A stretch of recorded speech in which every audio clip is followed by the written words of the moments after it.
From the Wright brothers' first plane to AC-130s, you can see aviation has come a long way. Airmail gave reason to people to produce faster and more durable planes. We wanted mail delivered faster and for more confidence that your mail will be delivered.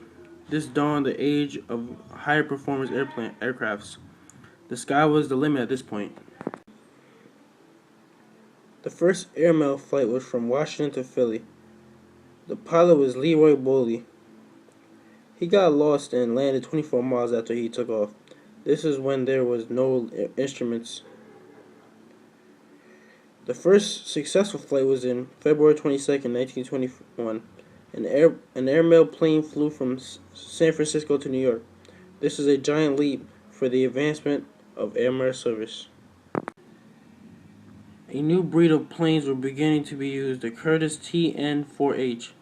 This plane, manufactured by the military, was taking us a step forward with its speed, durability, and ability to fly much higher than the airmail crafts before. Even though there's many pros to the airmail service and all the good that it brought, there's also the bad side.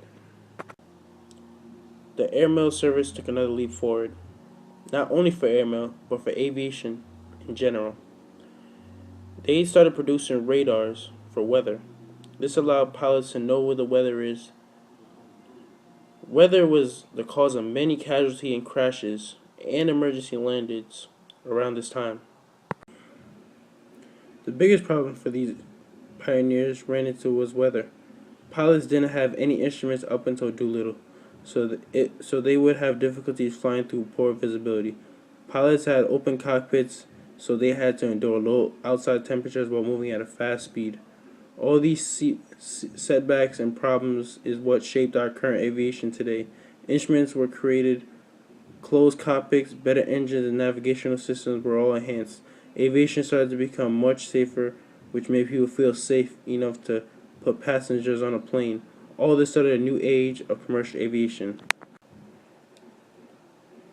The rapid expansion of airmail came with a high price. There are many deaths of the service.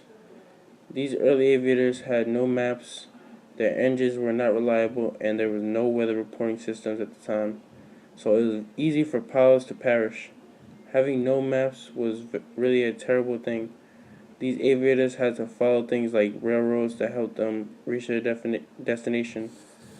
There are also no airports maps at the time, so pilots were unaware about the terrain in and around the airports that they were landing in. All these errors came with a lot of good. Since pilots would often crash and have engine failures, it made people start to build more reliable engine planes.